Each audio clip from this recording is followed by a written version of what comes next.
Cactus 1549, runway 4, clear for takeoff. Cactus 1549, clear for takeoff.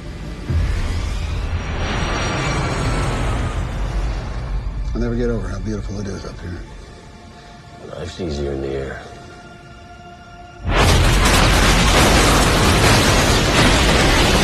Cactus 1549.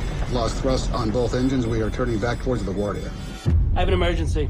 He lost both engines. Returning immediately. Cactus 1549, if we can get it for you. Do you want to try to land runway 13? We are unable. We may end up in the Hudson. 1549, runway 4 is available. I don't think we can make any runway. What about over to our right? Off your right side is Teterboro Airport. You can land runway 1 Teterboro. We can make it. We're going to end up in the Hudson. I'm sorry, say again, Cactus? This is the captain. Brace for impact. He says, brace for impact.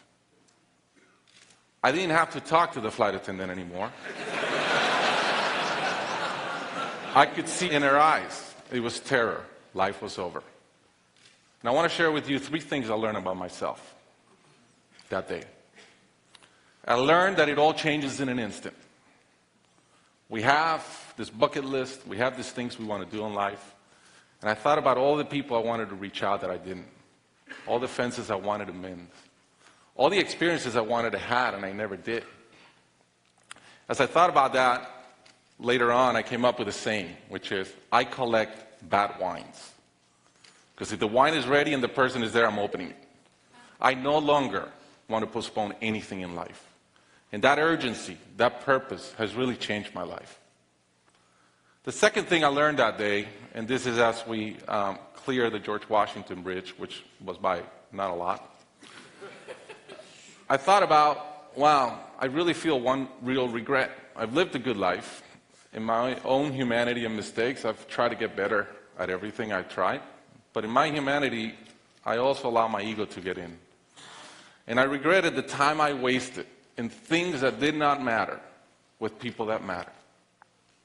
And I thought about my relationship with my wife, with my friends, with people. And after, as I reflected on that, I decided to eliminate negative energy from my life. It's not perfect. It's a lot better. I've not had a fight with my wife in 2 years. It feels great. I'm no longer trying to be right. I choose to be happy.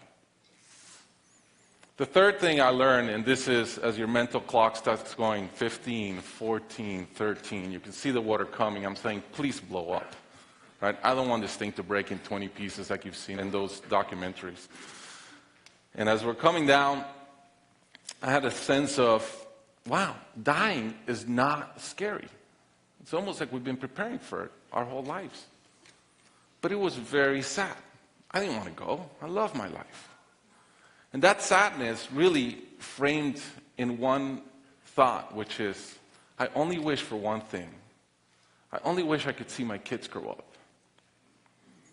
About a month later, I was in a performance by my daughter, first grader, not much artistic talent, yet.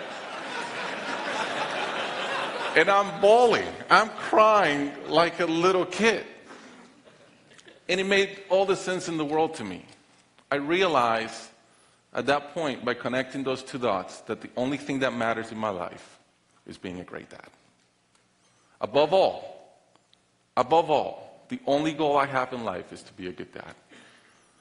I was given the gift of a miracle of not dying that day. I was given another gift, which was to be able to see into the future and come back and live differently. I challenge you guys that are flying today. Imagine the same thing happens on your plane, and please don't. But imagine, and how would you change?